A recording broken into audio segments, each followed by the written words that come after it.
Well, hello everyone, and welcome back to the latest episode of Switch of Play. It's episode 21 now, Mickey. So we're considered veterans now, are we, in this field? I've been a veteran for about 15 years, I think, Mark. So I think it's probably a guest who has wanted to come on for a long time, and the supporters have wanted on for a long time. So I'm really looking forward to seeing him again, because I haven't seen him for a long time, and listen to some of the stories that he's got. Yeah, I think there's been a really positive reaction, hasn't there? Once we released that Gordon Watson was coming on, there's been an overwhelmingly positive reaction. Some people even saying he's the best striker they've seen in a Hartlepool United shirt. Yeah, I mean, he played a time when I find it hard to recall the different teams that were playing, but I think we were struggling with goals maybe at the time when he came in, and he was a goal scorer. Whether he did a lot else during the game, but if he got a chance, he would score.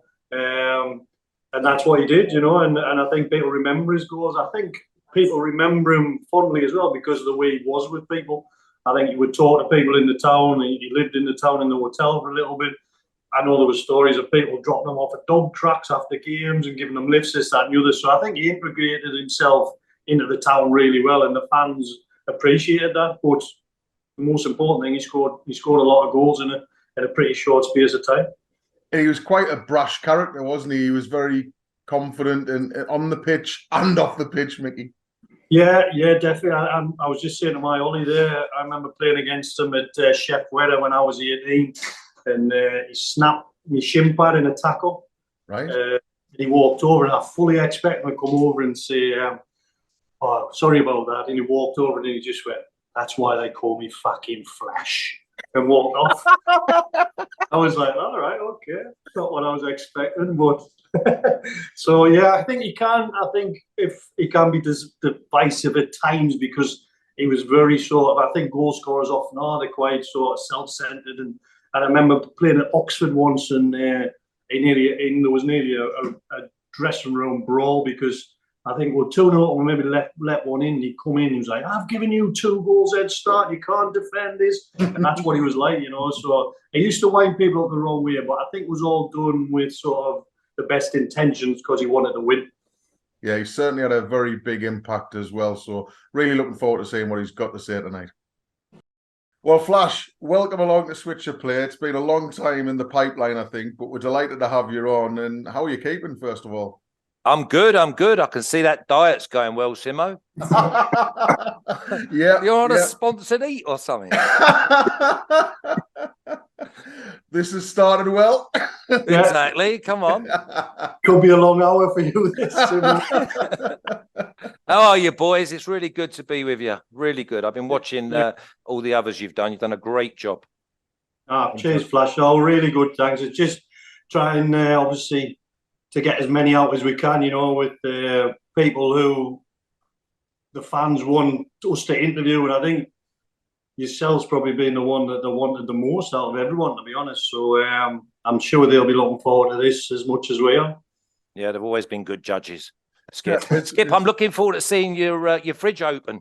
Come on, I want to see what's in there every week. It's like that's part of the show, isn't it? What's in the fridge today? I got some stick because Lids could only, it was like 5:30, and I was like, my house is manic at 5:30 in the kitchen. So I had to do it upstairs, and everyone was like, I want the fridge back in. So yeah, get the fridge. Yeah. Star of the show. There's not a lot in there. There's a few beers and a few ciders at the bottom. Hey, it looks like Simo came round this afternoon and cleaned you out. Oh, wow, here we go. Yeah, but listen, they're cheap shots, Simo. I asked you, I don't know if you remember this, but I asked you when we first started doing the podcast back in 2020, it was funny actually. I said, "Oh, do you fancy coming on?" And can you remember what your response was? Yeah, when you've got a bit more established, wasn't it? I don't want to talk to no crowd, do I? Don't like playing behind closed doors, is what you said. Same as. But no, you've done a great job. I really enjoyed them. In fact, I enjoy not the ones that I played with or the people I know, but the other people who have the same mentality and the same sort of, I don't know, it's like connection with the club, And I mean, some of them back in the day, they were like one club men, really. And they were battling, properly battling year in, year out. So, no, I like them stories. Yeah. No, we've had loads of fun doing it. Good. You've branched into a career, you know, in sort of broadcasting stuff yourself, haven't you, as well, over there in Costa Rica now? Yeah, I'm in Costa Rica. Mickey Skip said that I was still chasing that canoe because he said he was going to Panama. But no, yeah, I do. I'm the head presenter here for all the soccer shows, tennis, golf, horse racing. Yeah, basically, I found the niche that actually suits me. I basically was a player. Some say vaguely. Then obviously, what I was scouting coordinator. Then obviously presenting. And obviously, I'm in a gambling environment as well, which is obviously I tick most of them boxes. So yeah, it's I enjoy it. So you know what they say? They say if you enjoy what you do, you don't work a day's work in your life. And a Skip's going to be nodding, going, he never worked anyway. Flash, I follow you on Twitter, but I can't understand the stuff that you put on there. It's all too confusing for me. I'm sure if I could follow you, I'd make a few quid, but it's all like way above my head on the betting scale. Yeah, it always was. But the thing is, though, it's just about numbers and about getting people out there. But majority of my audience are North American, and obviously them and soccer. Obviously, they don't get it right, you know, because their football is obviously an oval ball, gridiron, and obviously the South Americans. But the South Americans, it's football. It's really strange that all the Latino countries, they love their football, and why wouldn't you when you got Brazil and Argentina? And I get to cover like Copa America, which is great because they say it's going to be in the US next year, and they say that it might be Messi's last tournament, which is brilliant, and it runs alongside the Euro champs. The only downside, if there was one, is that I have to get up maybe 5:30 every Saturday morning to cover all the games, and I don't really finish. I mean, this weekend we had the Leagues Cup final, which is the Mexican leagues and the MLS playing in the final, and obviously it didn't finish till 10 p.m. So 16-hour days on Saturdays and maybe on Sundays. Fantastic, keeping busy. So like we do in these podcasts, Flash, let's go back to the start and unravel your story. Football for you, was that always the route you were going to take from being a lad? Was football all you ever wanted to do? Yeah, escapism, really. I mean, I come from like poorer than poor. I was in care at the age of like 4. They didn't actually take me into the children's home too early. Basically, what they do is they come and check on you every couple of weeks. And I know it's quite a strange thing. I know it's not common, but it's more common maybe in the north than it is in the south. But yeah, escapism for me. It was the only thing I was going to be good at. I was tunnel vision from the age of maybe 5 or 6. And if there was any door that needed booting open, I was happy to boot it open from the age of like 9-year-old. The big one for me was I was never PC. I'm probably more PC now than I ever was. So I was never shy about putting myself in the window or making sure people were aware of me. Now, I used to score like 100 goals a season, but because I was like the scruffy kid who never had a lift, then it was like, again, you know what it's like coming through when you represent your district, you need to be there in tie and blazer. I was like, I'd have to borrow one of them, you know? And so again, I didn't fit. And then you have a badge and then the county. And the funny thing is I went right the way through. And then by the time I was 15 and 16, I was captain of my county as a centre forward. So, and obviously I was playing for Charlton, but that would probably typify where I was at, because I think I was about 14 and we was playing on a Sunday in a cup game against the best side in the whole of probably the south of England. And 9 of them boys were already associated with either Charlton, Palace or Crystal Palace. But their manager, Shock, he was actually the Charlton scout, and they had a corner. And I was up on the halfway line, so I thought, oh, here's me opportunity. I think we were like 8-1 down, and I'd scored the 1. So for me, that was a bonus. So I wandered over to him. Why the game was like the corner's going to be taken? And I said, are these boys playing for Charlton? And he went, yeah. He went, why? Do you think you should be? I went, of course. And he went, well, you see that hut over there? Thursday night, 6:30. Well, I was there at 5:30. And then obviously the rest is history, because again, that door got opened and I just made sure I went through it, you know? So yeah, Flash, is that where you grew up, near Charlton? Is that where? Yeah, South London. Yeah, South London. I had maybe 8 different houses by the time I was 11. Then when I was 12, I went into a children's home for 6 months, just to basically re-stabilize the mentality of the family. But I stayed in care until I was 16.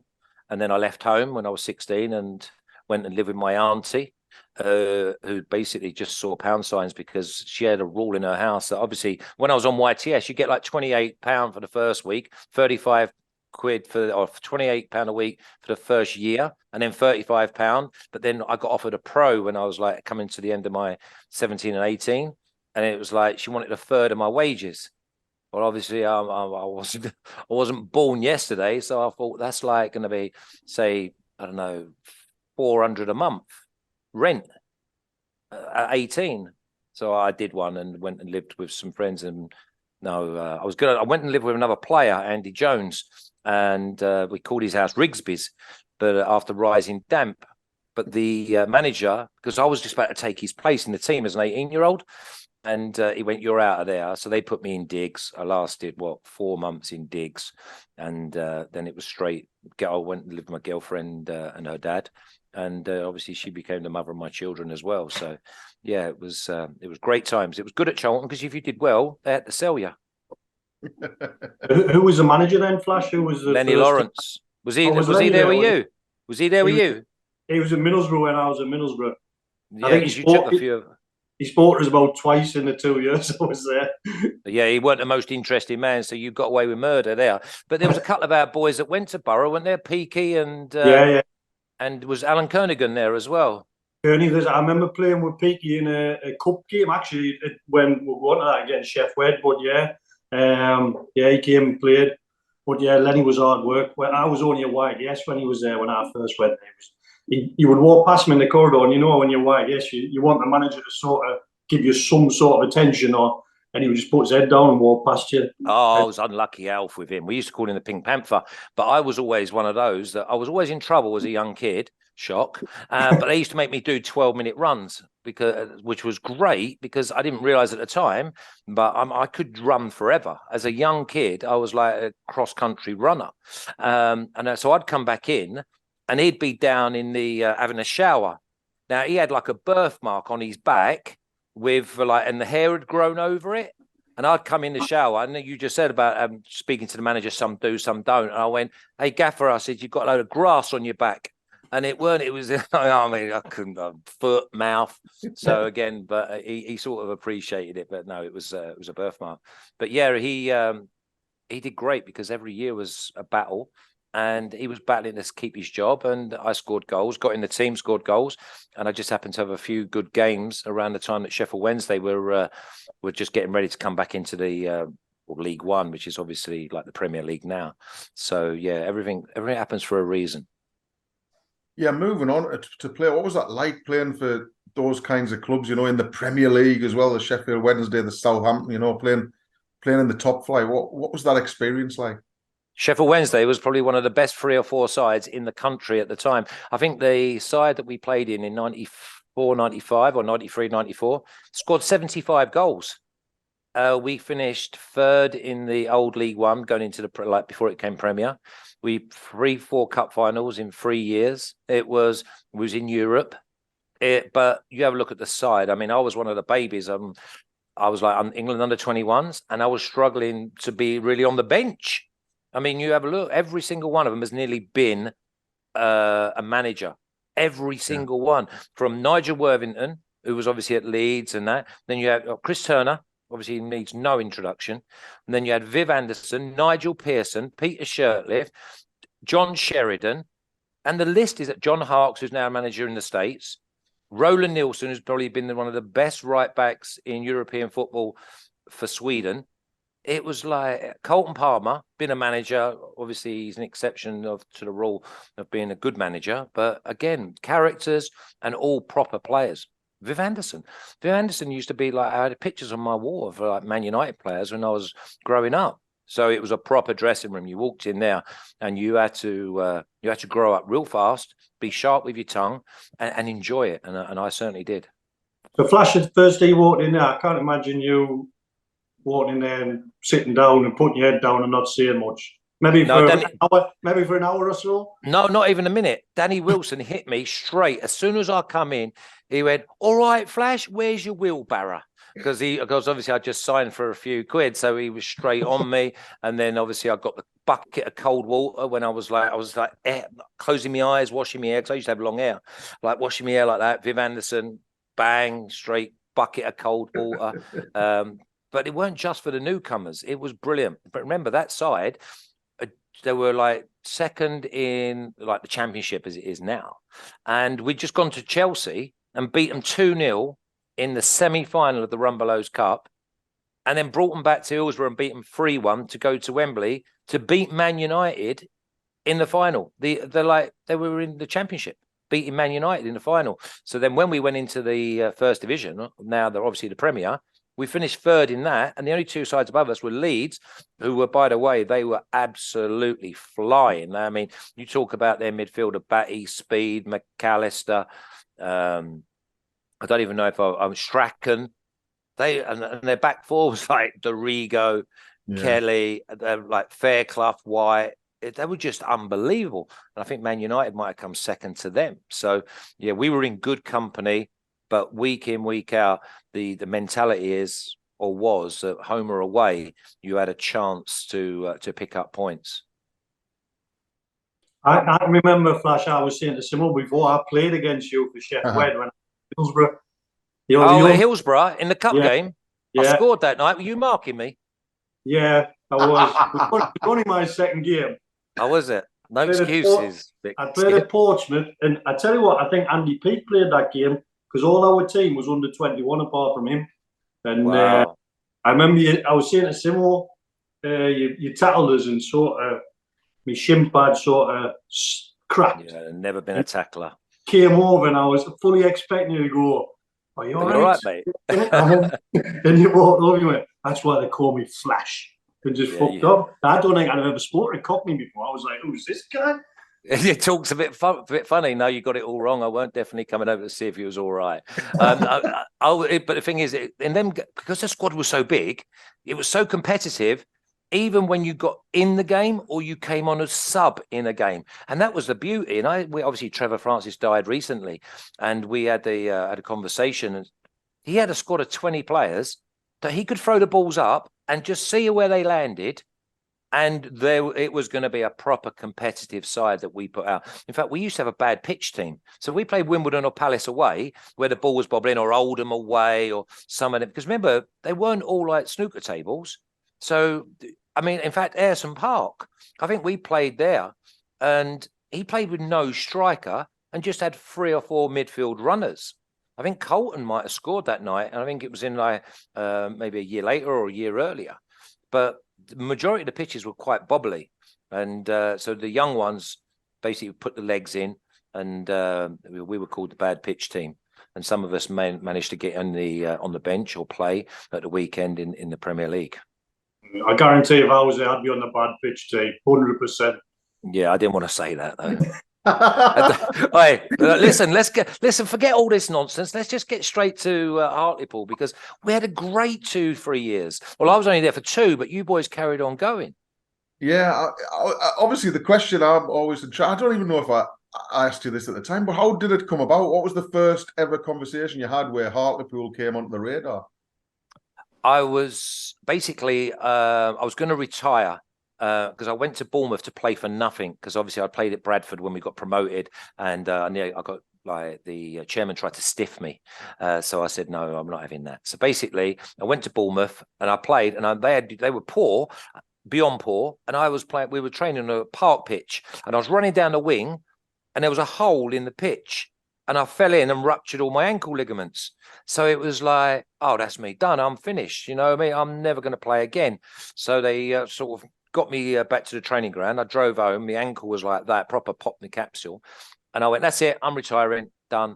And then about 8 months later, Guy Whittingham, who I played with at Sheffield Wednesday, was the number 2 with Claridge. And they trained just around not far from me. So it was like, right, I need the opportunity to go and have a proper go at getting fit. Because when I went to Bournemouth, I was playing at it. So I basically took about 18 months of living right, training, and there was a bloke called Neil McNabb, right, who for some reason he took to me and got me super fit. I'm talking fitter than I'd been for like 9 or 10 years, like super fit in pre-season.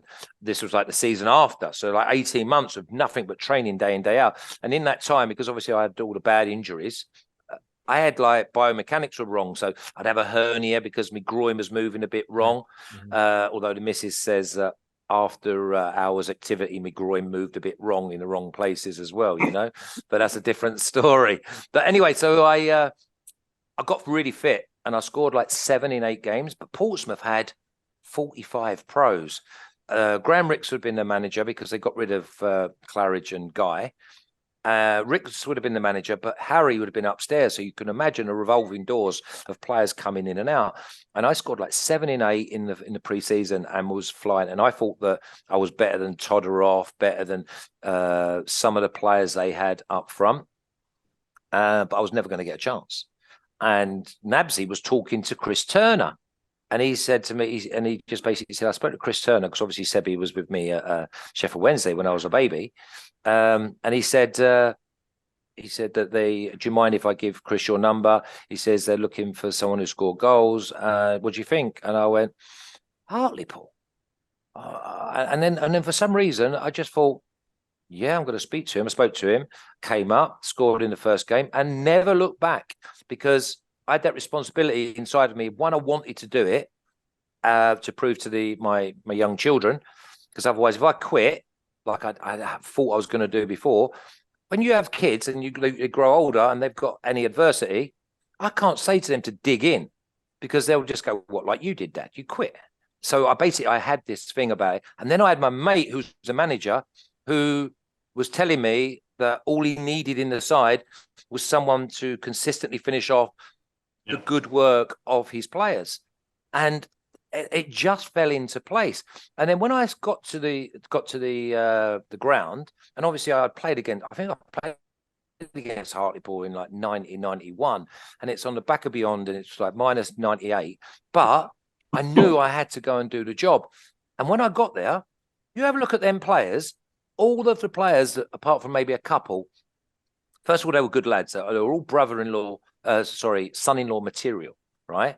But they'd all had backgrounds in like high up clubs. So for some reason, there weren't no mischievousness about any of them. So that's why they were son-in-laws.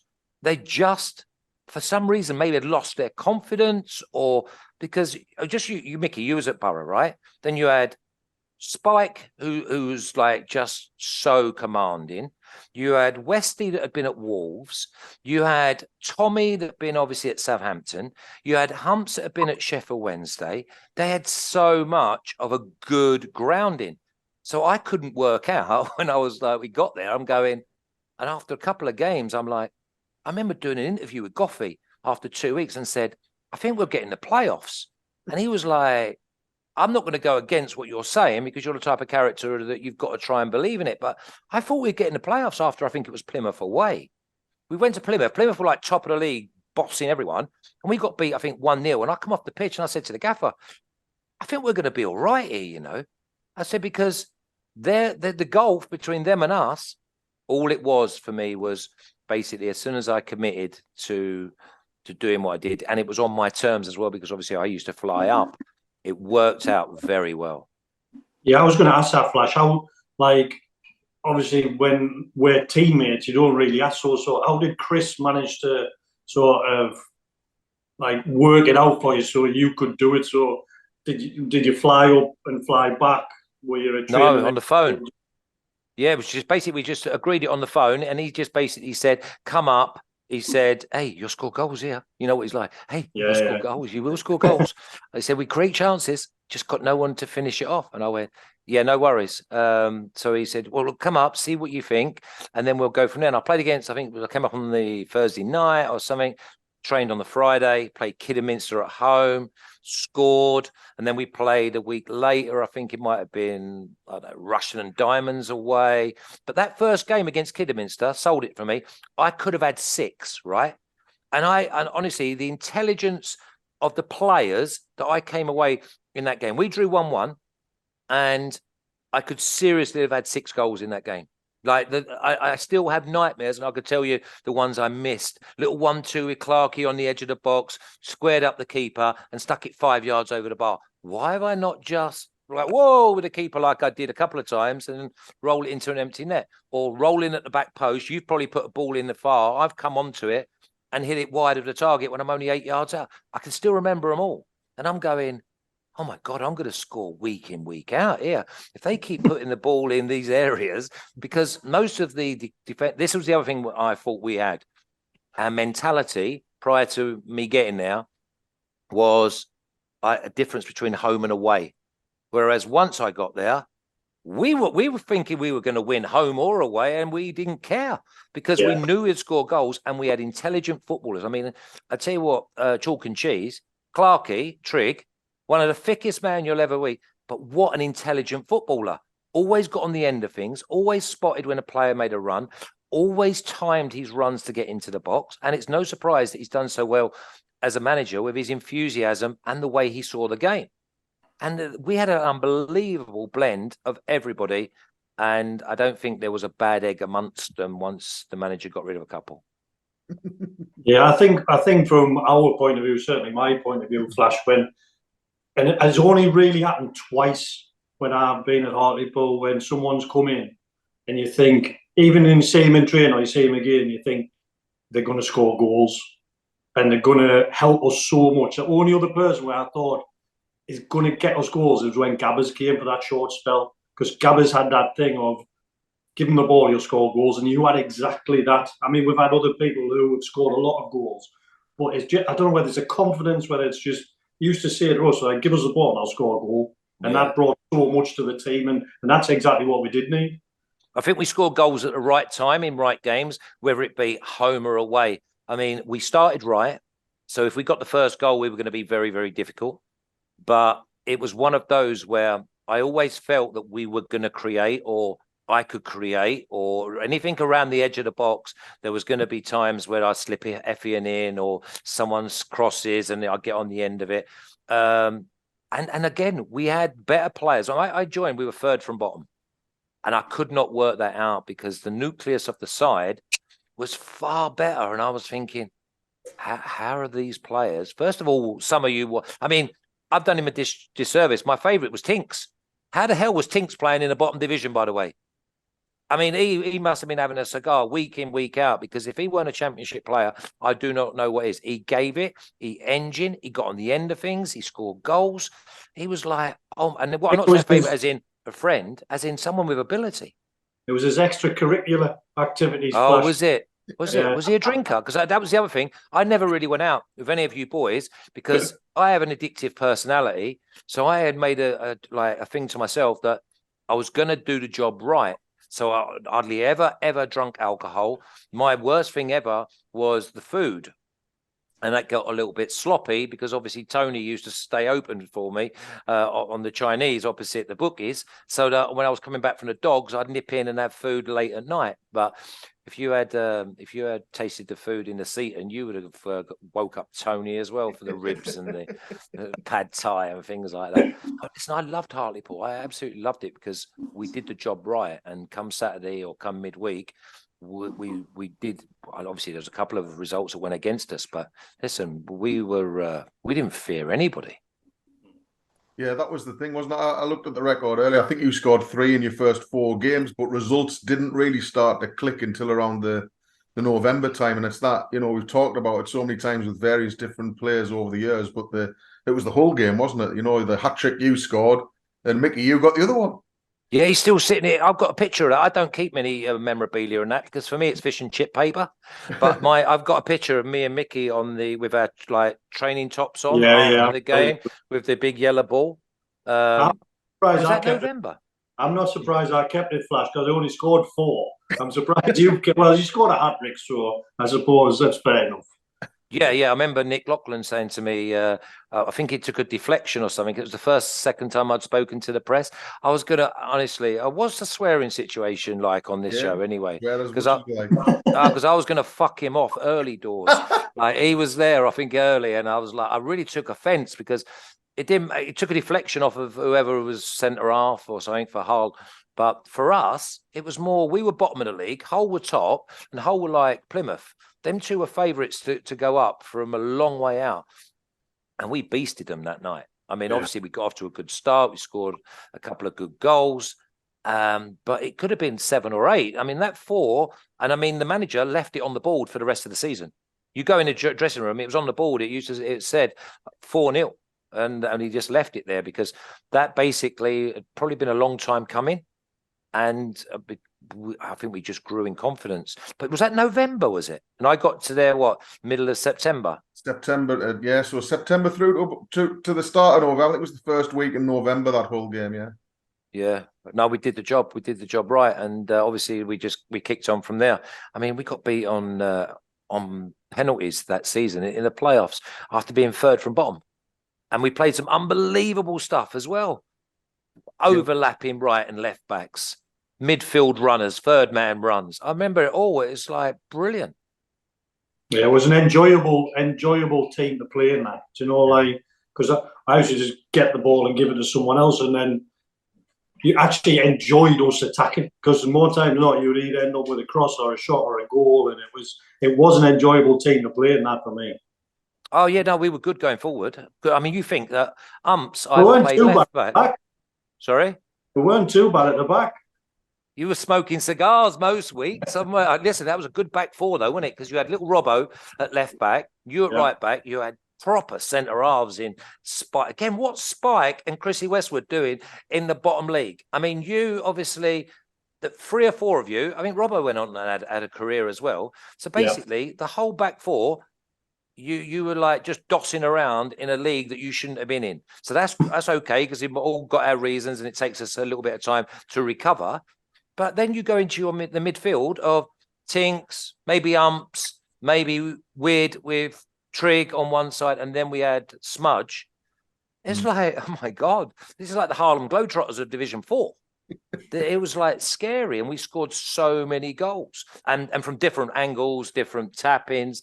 I mean, Spike I think he nearly got to double figures or some sort of bonus one year, and he was one of them defenders where I used to have a go at defenders, as you know, unfairly sometimes, but again, it's just like that. But the defenders always head the ball when the corner's against them. So why don't they head the ball when it's for them? But Spike was one of those who did it both ends. Yeah, he did. Because I grew up with them, like Pallister and Bruce, both nearly got double figures every year. Pearson and Shirtliff, double figures nearly every year from set pieces. Bold, Adams, double figures nearly every year between them, you know. So I couldn't work out how these big galoofs headed every ball when it was defending, and yet when they're attacking the ball, they never did it. But the thing is, that was just another cherry for us because we did that as well. I mean, I thought that when I said, obviously, when Chris and Colin left, that this bus drove itself is because we knew how to play. We knew exactly how to play. It was in, back, round the corners, go long, turn them, squeeze them, set pieces. We were dangerous. We had third man runs. We had left back scoring. We were just right, you know, and that's why I wrote on the dressing room of the training ground, champions 2002, 2003, so that every morning when we walked into Hoffel, we would see that we're going to be champions, and that was in pre-season because I didn't see anyone getting close to us. Yeah, at the time, I remember I joined the club sort of the start of 2002, and some of the football, especially at Victoria Park, I don't think there was many teams in terms of records at home at the time could live with us. I think it was only Manchester United had a better home record at the time for a stretch because we were scoring a boatload of goals. You mentioned Paul Smith there as well. He got so many assists, didn't he, from that left-hand side? Well, he will do with the likes of me in the middle of the play. He has got to put it in an area, hasn't he? He just puts it into an area and we get. No, listen, Effian scored goals as well. He had good quality. Smudge, he had good quality. Yeah. But I tell you what, though, he was a weird character, Smudge. I used to hear him talking to himself on the wing. You know, like if we were under the cosh a bit, and he was getting. But he was Skip. He was a crazy one. He was a bit of a not. I don't think an oddball's the right word, but he was a bit. Well, I would. Yeah, I'd say oddball. Yeah, he kept himself to himself a lot of the times. Yeah, and he had a stutter as well, didn't he? He did, but he had an unbelievable left foot. Oh, it's like a wand. It was. It was. I used to just get a touch out of his feet, and it's in the box with quality. Yeah. And there's a Good striker. vision. Good vision. Yeah, no, we had everything in that whole squad. We had absolutely everything. And I tell you, and I've got to not do him a disservice, because I tell you what typified that squad for me, and this is me being older now, looking back and showing a bit of appreciation, was Hendo. Because Hendo was the centre forward before I came. And then he was the person who probably had the biggest grudge or something to gripe at. He never did. He waited, he came on. And I mean, that there could have upset the apple cart if you have a wrong un in the dressing room. Mm-hmm. And really, we didn't have one. I mean, we had maybe one or two when I first came, my first trip away. They didn't last long, you know what I mean? They were gone. But someone like Hendo just typified the professionalism of the whole squad of being together. Now, I say be together, obviously I joined for like three days a week. But when we went out on the pitch and we got the results, it's okay. If we'd have had a bit of a down period, or we weren't scoring, or we were getting beat, there would have been question marks, I know, and I probably wouldn't have got away with the situation. But none of us did that. We did the job. And it's still one of the best times. I mean, we're talking about a side who was third from bottom, got in the playoffs. We beat Swansea 7-0 because we knew that we needed to improve the goal average or the goal difference. And we put 7 past them. Swansea. It was like, just come on, boys. There was no celebrating after we got the 3rd or 4th. It was come on. And I remember Spike needed to score. We got a penalty. I think we got a penalty in that Swansea game. And obviously I take the penalties. And Spike said to me, let me take the penalty because I need one more goal for me £5,000. Me £5,000 bonio. And I'm thinking, we need goals. Do you know what I mean? We need goals. So I didn't let him take it, obviously. He did mention that you won £5,000, but yeah, I didn't have none of that. I had none of them goal bonuses in mind. There was no way Ken Odcroft was offering me money for goals. I had to go to get first goal scorer or something down Church Street. I had a goal bonus in mind, but I was never going to get that. Yeah, see, they say they're businessmen. They're going to do that, aren't they? The businessmen are going to offer the dough to those that are not going to get them and take it.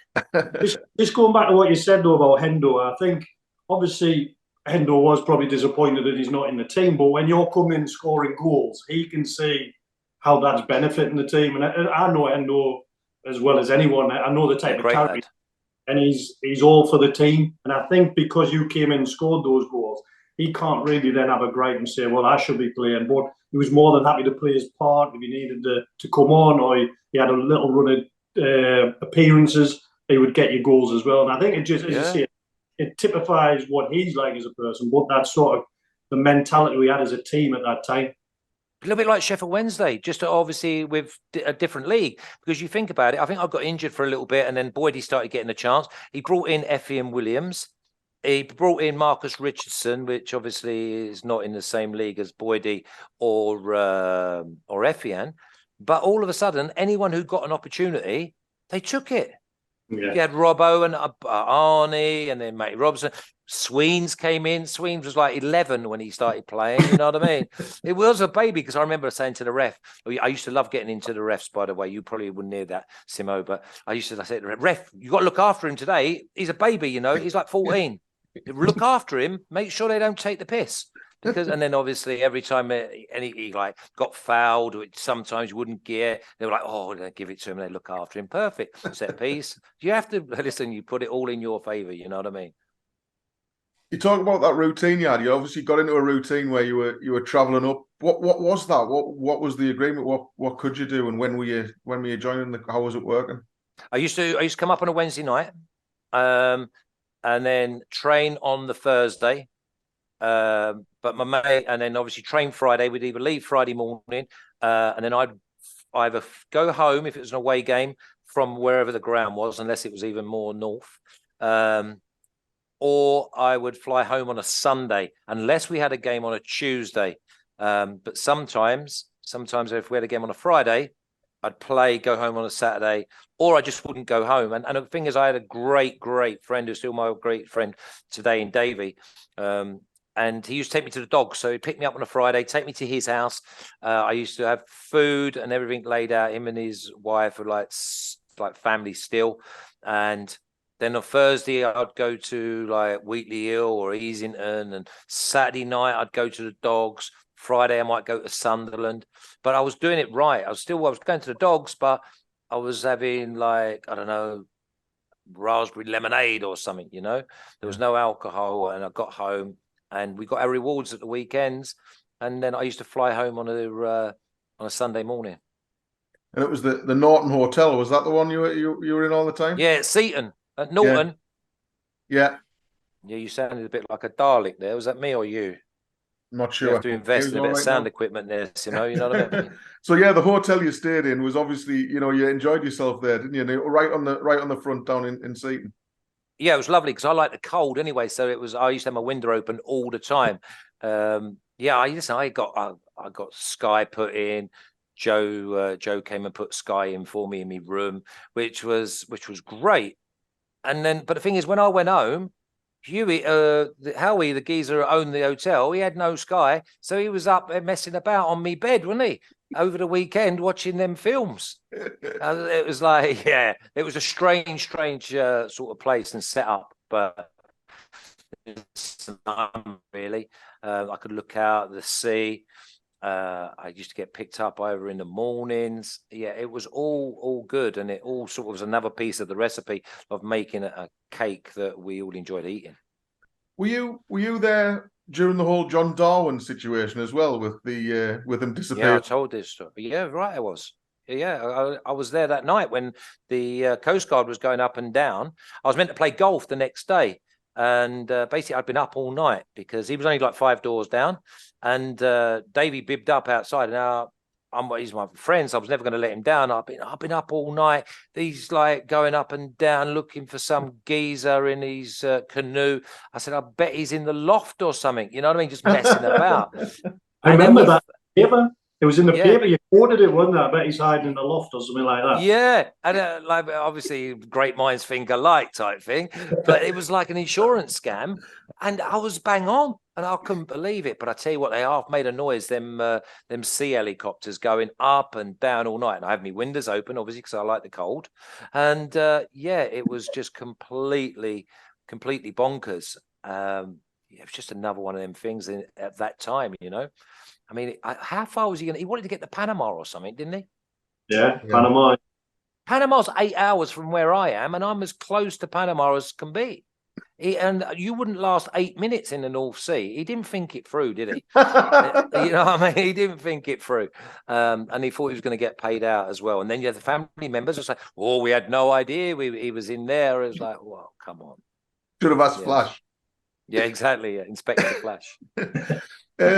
When the end of that season came, honestly, it was one of my biggest memories from my early part at Hartlepool. I remember during that summer, or during the early part of the following whenever it was, Chris Turner came and sat down in my office one day at the Vic, and it was like he'd invented the phrase "grinning like a Cheshire cat," because that was the afternoon he'd agreed for you to stay on and into that second season. And he just sat there, and for a couple of minutes he made small talk, but me and Paul Mullen were sat there going, he's got something to say. There's definitely something on his mind.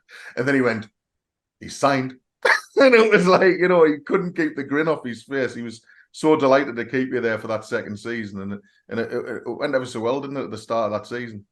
Robbing bastard, that's what he was. Honest to God, I was worth double the wages he was paying me. Listen, it was obvious that I was going to have to sign because we had unfinished business. We got beat on penalties and obviously my timing was wrong as it normally is. But in the dressing room, straight after we got beat by Cheltenham, I totally pissed off Umps because I looked at Umps after everyone was down. I thought straight away when we got beat against Cheltenham, I wasn't down at all. I'm like, oh my God, we're going to smash this league next year. And I said to Umps, that is the best missed penalty I've ever seen in my life. Less than 2 minutes after being in the dressing room, Umps obviously was distraught, but it hit like the geezer's shoulder onto the bar, onto the post, down onto the line, and went out. So I was over the moon like a couple of seasons later when he actually got to sort of rectify that. But it was the best missed penalty you're ever going to see. Yeah, and by the way, Trigg missed a couple of chances late on. We should have gone through. But remember where we were. We were third from bottom in September, and we finished by getting beat by the best missed penalty. Otherwise, if we'd have gone to the Millennium, oh my word, we'd have been like doing cartwheels against whoever we played. I can't No believe dangers. take the positives out of that. No, no, he was You know down, what I wasn't mean? he? He was. What's he he said thinking of? I know. That was it. I mean, obviously we just got knocked out and he was the one, but he stood up, he took it. Anyone can miss a pen, you know what I mean? But the way that it was missed, it's like, okay, this is not meant to be.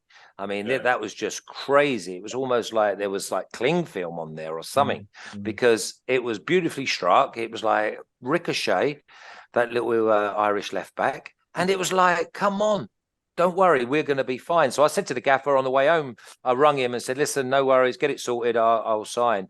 And then obviously he had to speak to IOR and what was his name? It began with D, didn't it? What was the chairman's name? Ken Odcroft. Yeah, and he said, yeah, no problem. So no, it was all good. And then I came in we had a good preseason. We went to Holland and we started right. I think I scored 5 in the first 7. But remember, in training, at Hoffel, I wrote champions 2002, 2003, so that every morning we would see that we were going to be champions. Do you know how many days of the year, of the whole season, we were not top of that league? New Year's Eve or Boxing Day and the last bastard day. Do you know what I mean? Because you get paid for who's top at Christmas, right? And we came, we were second. You have a look at the league and we finished second in the end. Yeah. It was unbelievable. Like, I mean, I don't even know. Did we draw the last game against Rushden? Yeah, we did. Yeah, we did. We drew. Was it draw? Yeah. Yeah. See, that all again. The job had been done. Promotion. That's it. Because we could have won the league, couldn't we? If we'd have won that day. Yeah. Yeah, it was. Yeah, that was a head-to-head basically. Effectively, wasn't it? They needed a draw. We needed to win. I think was the situation at that time. So, yeah. Frustrating. My hammy. But yeah, bad memories. I had my hammy sort of tweaked, and it had been tight for a few weeks. And because remember, I was coming back from that broken leg, and I never got back to anywhere near the heights, but I maybe could contribute, you know.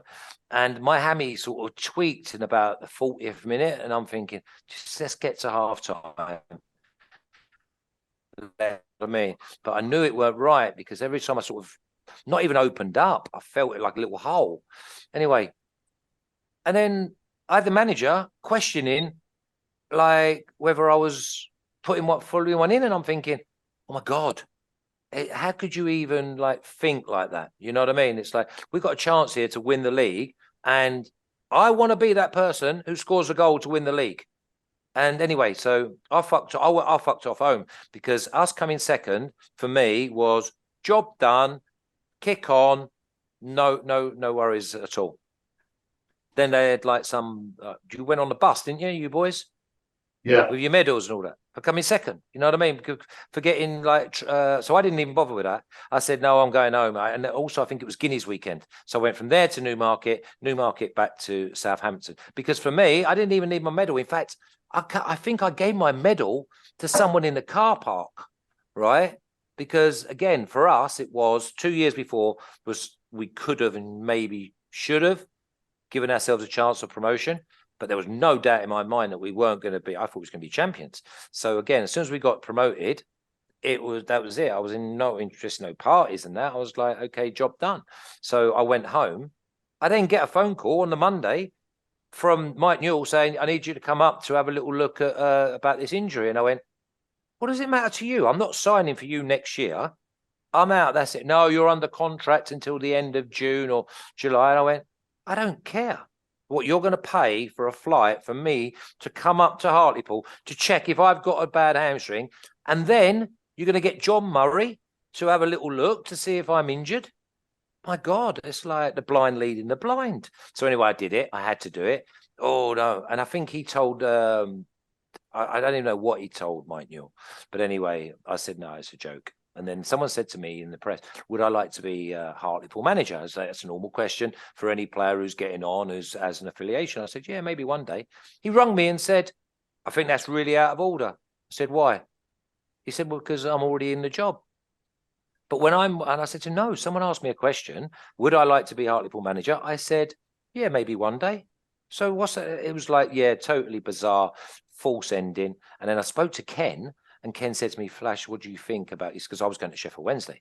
He went, what do you think about the current squad? And I went, well, you've got to replace the spine because I'm going to be leaving. Spike's leaving. Paul Smith's going to be leaving. And he said to me, what do you think about Mike Newell? And I went, is he still there? And like he hadn't got rid of him yet, you know what I mean? But he was like, okay, yeah, say no more. You know what I mean? It was like he was never ever going to last. I mean, Sheeds was more important to us than Mike Newell was. But again, the bus did drive itself. It was a really, really good squad. Really good squad. And I can't remember many additions, to be fair. No, I don't think there was many. I mean, just going back to that Darlington game where you did break your leg. I mean, that was I remember there was like a sort of a silence around the stadium, wasn't it, when you went down? Because it was a rather innocuous looking challenge at the time. No one really knew what was going on, but it quickly became evident that you'd done something fairly serious. Yeah, I mean, obviously that's one of the manager's worst decisions because what am I still doing on the pitch in like the 83rd minute when we were absolutely crushed them and like we were olaying and everything? I mean, it's like crazy. I mean, even Tommy scored that day. That's how like party atmosphere it was. Yeah, listen, I've never seen a challenge to this day. I've never seen it. Right. Basically, I remember the lad sliding in and his body weight hit my standing leg, I believe. But I knew I'd broke my leg. I knew it. And Madder, who obviously I played with at Sheffield Wednesday, at Southampton, he said, just get him a Bacardi and Coke. He'll be fine. I went, Madder, I broke my leg. He went, ref, he knows a broken leg. He does know when he's broke his leg. So that was it. I knew I'd broke my leg. And then obviously it took me a lot longer to get fit than I anticipated.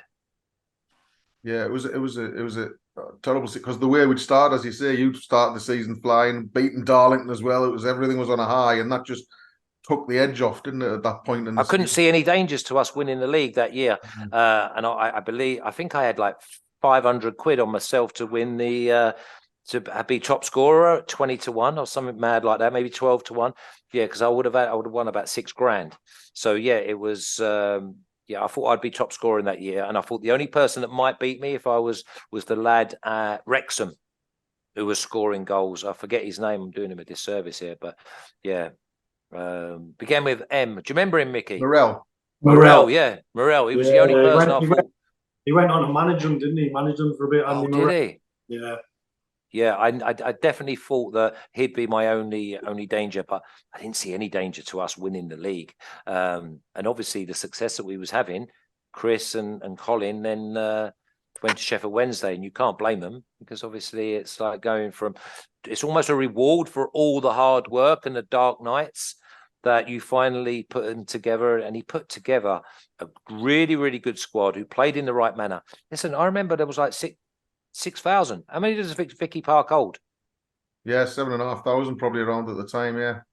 Yeah, I remember him coming in. This is how crazy the football club was in them days.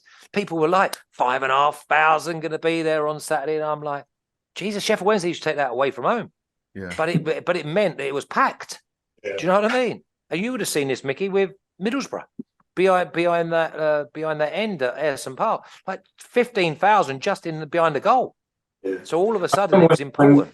When I first went to Hartlepool, there was you'd get like 800-900 for some home games. So for me, seeing to get like 5,000 or 6,000, the atmosphere in the ground was totally different to when I'd started, you know, and it was like incredible to see that the ground that full. If you know, I know it's not a lot compared to some other people in, and it was regular. It wasn't just like when you're playing Darlington or wherever else. It was most weeks you were getting them sort of figures, which was amazing.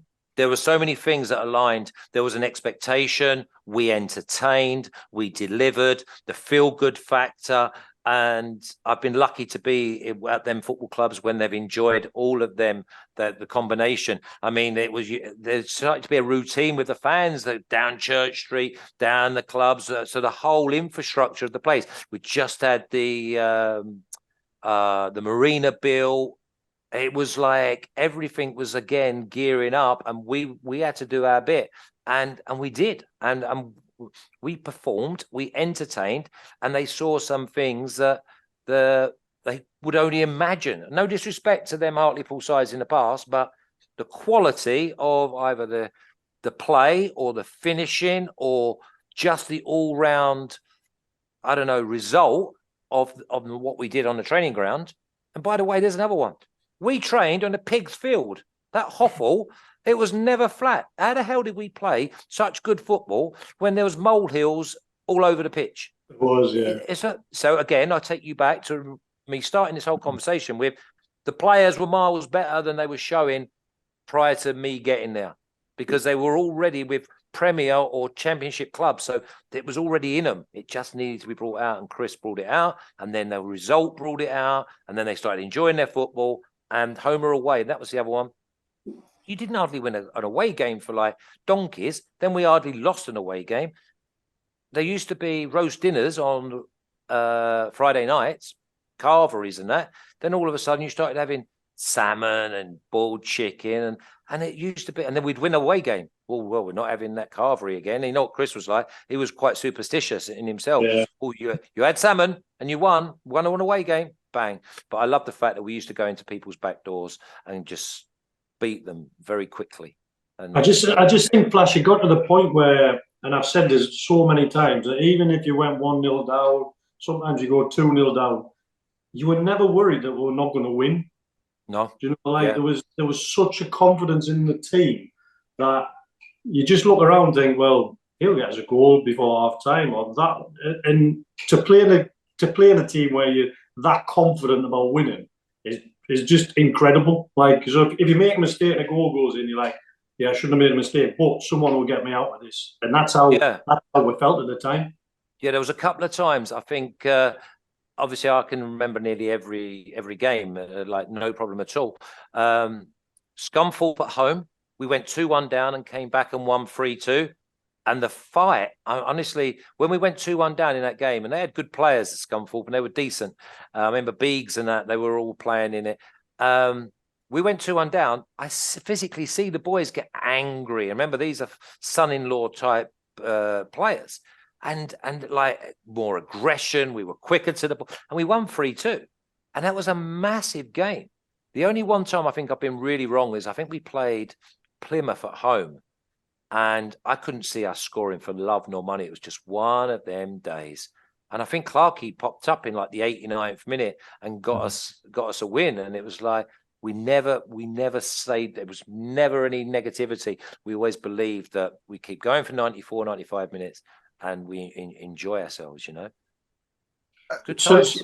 Go on, sorry, Mickey, go on. Yeah, I was just going back before what you said about Chris and Colin leaving. If they hadn't left, Flash, you think that team would have won that league? Oh, 100 million%. Not even close. Obviously, I wouldn't have played much of a part because obviously I'd already broke my leg by then. But not even a doubt. I think the team and the squad would have been in Olays in March. I mean, because he knew. And again, if Chris or Colin didn't come training, any one of us could have took the training. I mean, Dan, we used to do like the ladders, hoops. Humps could have took the training. Bassey could have took the training. And then when it comes to, because again, I go back to the quality of individual starting them games. We knew what we were doing. We knew that we had to put it in Rose Edge, you put it in Rose Edge. You knew if you turn them, you go into the front, round the corner and put the ball in the box, and you've got Tinks who could score and arrive anything you wanted. The players were just too good for that standard. And it was just a halcyon time. When Mike came in, then Flash, did you have a previous? Did you know him from anywhere else? Because it didn't seem like you hit it off, I suppose. No, I didn't hit it off with him. Yeah, I knew him. I basically last time I had a broken leg, I met him because I was at Bradford and he came on loan at Bradford City when I was like in the early stages of my. Basically, he was my replacement because obviously I was going to be out maybe forever. I was never play again. Mm-hmm. But the thing that I think really pissed him off was he got announced as the manager on like the Friday morning, and we all got a message. Remember, I'm injured, right? But I was still there because I was doing a little bit of rehab. And he said, or we got a message saying, The new manager is going to be unveiled at 1:30. Everyone at the ground at 2:00. Well, I had a flight booked to go home that afternoon. So I had a decision to make, well, not really a decision to make. Either go and say, oh, well done, good luck and everything, or I'm getting on my flight and I'll see him next week when I arrive and say, good luck. So anyway, I didn't go. I went and got on my plane because I hadn't seen the family all week. So that was more important. He then rings me and saying, I think it's a bit disrespectful that you didn't bother coming and saying hello. And I said, why? What me saying hello? How's that disrespectful? What's disrespectful is me saying hello to you and not going home on the plane for my family who I've missed for the last sort of 10 days. So again, I was never one of them that was politically correct if you sort of question me in that manner. The rest of the time, I'm happy to have a laugh and be taking digs if it's with the lads and it's in banter. But as soon as some authority try and push you down, that was another one I didn't like once I started coming back, was we'd playing a game. I ate the bar like 3 times. He'd come in at half time in a team of sort of, and he tried to finger point me. He tried to come in and have a go at me in like a reserve game while I was trying to get back fit. And I started laughing. I'm like thinking of him, thinking, why would you do that? You don't need, you're the manager. And when we go out on the pitch, we are going to want to win for us, which is going to benefit you. Okay. So all this playing for managers is only after you play for yourself and your teammates. So he didn't need to like try and push me down, almost like thinking I had some sort of will in the dressing room. I had no will. I was no different to anybody else in our dressing room prior to him coming, other than I scored the goal, so it was my name in the paper. I was not like, I never went out with the boys. I wasn't a ringleader. I was just one of those who enjoyed winning with the boys. But he tried to come in and put his foot on me, which obviously didn't go down well neither. I love the passion with which you speak and how the clarity of your memories are, even though it's such a long time ago now. It's incredible. I can't remember hardly any games. You remember shots that hit the bar and chances you should have scored. I lay awake at night sometimes, Mickey. Lay awake at night. I wait for the missus to obviously go to sleep first, but listen, I missed so many chances at Hartlepool that I should have and could have scored. It's a joke. But again, it's good to reminisce because obviously the strength of my job that I do now, because obviously I cover Serie A, La Liga, Bundesliga, and the Premier League, is memory retention. So they're skills. So for me, when I'm like practicing, and my memory is everything. So once I've seen something once, I need to be able to recall upon that at some stage, like watching horses run or watching horses race. I have to remember. So yeah, it's basically just brain training. Some people do Sudoku, some people do crosswords, but I do football or soccer or any other sport. It's good. What are you laughing at like a little Cheshire cat, mate? No, it's fascinating how much you can remember and how much detail you can remember. I'm 52, not 90. No, but Mickey, honestly, we have this conversation all the time. Oh, he's having a pop at you now, Mickey. Well, to be honest, Flash, is fair. I know I was there a long time. I can't remember which players played with which players under which manager. Like it all just blurs into one, and I can't decipher like any time scale about. So I remember going, I remember leaving, but in between, It just all seems to be a bit of a blur. Yeah, that'll be the Heinekens, though, won't it? That, you know what I mean? They've got a lot. I blame too many concussions, but that's what I'm. Yeah, heading the ball. No, listen, it was a great time, and you got, when people say it's always good, you've got to remember these times, and you can look back with fondness. I did that because I came and I did the job that I was asked to do. I was asked to contribute in a certain manner, which basically I came with a confidence that I was playing in the bottom league, when in my head I still thought that I was possibly a championship, maybe a bottom relegated Premier team if I was fit. My technique and the biggest thing I learned when I was out injured was probably from Matt Letitia of I shot. A lot of the times I shot before the keeper was expecting anyone to shoot. Yeah, shot early, didn't you? Yeah, very early. You know what, Flash? I do remember one goal you scored that follows on Oxford away.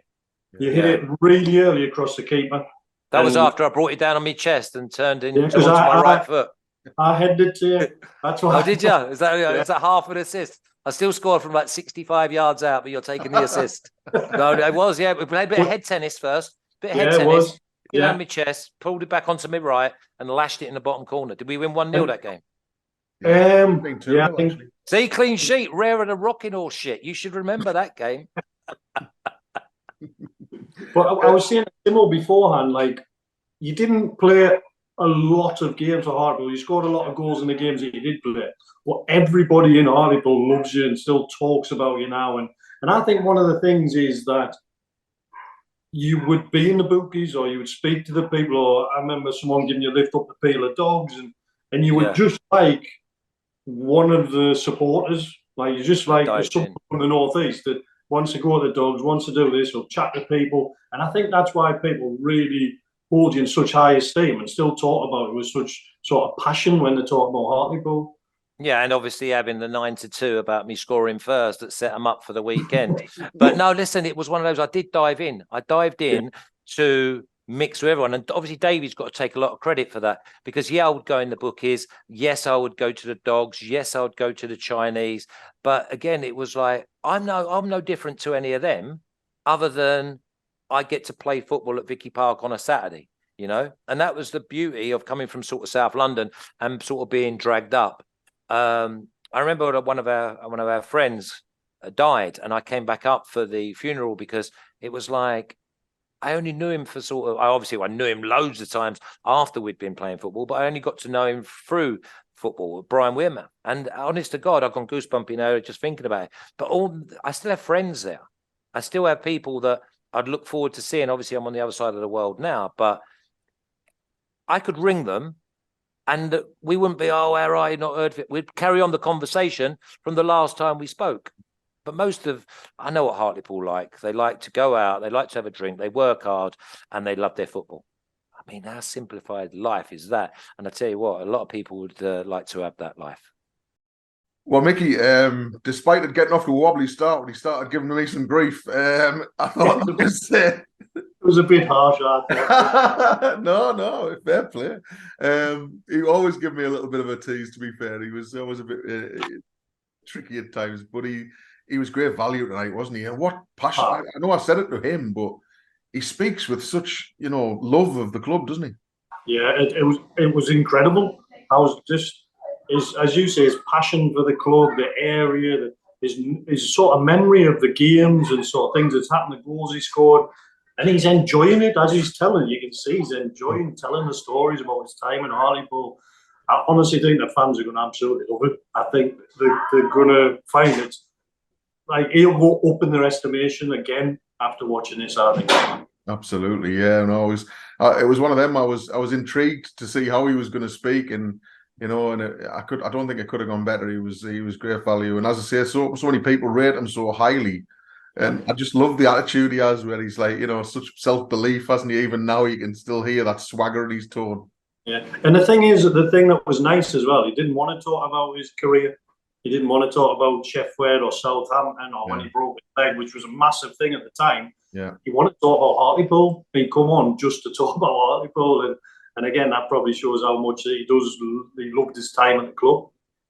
No, it's perfect, and it just continues that how much we're loving doing this, Mickey. The switch of player stuff. We've got a couple still in the pipeline, and we might even have some exciting news about potentially doing something, a live show down the way as well, quite soon. So keep everyone's eyes peeled for that as well, because we're getting back into this and hopefully trying to do a few more of these. Yeah, definitely. I think obviously it's difficult. I'm on holiday at the minute, so it's easy for me. You've got another job as well.